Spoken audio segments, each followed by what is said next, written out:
এই হচ্ছে সিএসসির অবস্থা, ঠিক আছে। সিএসসির অবস্থা তোমরা যদি দেখায় ঠিক এরকম অবস্থা, 140-50 ভোল্টে, এসি পর্যন্ত চলছে না। আর এখন একটু ভোল্টেজটা বাড়লো, পাখাটা ঘুরছে দেখো, পাখা পর্যন্ত তোমরা দেখতে পারবে পাখাটা কীরকম ঘুরছে, ঠিক আছে। পাখার মানে কি বলবো, গুষ্টির পিন্ডি কিছুই নেই, এদের কমপ্লেন করে হয় না। এমনকি লাইটটা, ঘরটা পুরো অন্ধকার হয়ে রয়েছে, তোমরা যদি ভালো করে দেখো ঘরটা পুরো অন্ধকার হয়ে রয়েছে। কারণ কি, সিএসসিতে এই এখন একটুখানি ভোল্টেজটা বাড়লো, মানে যেই আমি ভিডিও বানানো শুরু করলাম সেই ভোল্টেজটা বাড়লো, তাও কিনা মানে প্রচণ্ড বাজে অবস্থা, ঠিক আছে।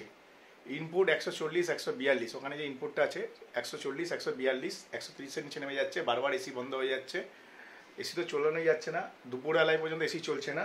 আর রাতেরবেলায় এখন একটু ভোল্টেজটা বাড়লো, কত ভোল্টেজ বেড়েছে তাও তোমাদের বলে দিচ্ছি।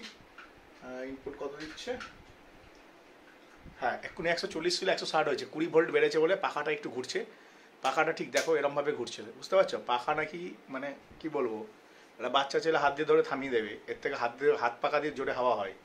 আর এই হচ্ছে লাইটের অবস্থা, লাইট দেখছো কেরকম ডিম করে জ্বলছে, মানে লাইটে মানে ঘরে যে খেতে বসে মানুষে সেরকম মানে আর কি পজিশন নেই। এরকম বাজে সিএসসি সার্ভিস, আমাদের উচিত একটা অল্টারনেটিভ সার্ভিস, অল্টারনেটিভ সার্ভিস আমাদের একটা দরকার আছে। কম্পিটিটার নেই বলে সিএসসি যা ইচ্ছা তাই করে বেড়াচ্ছে।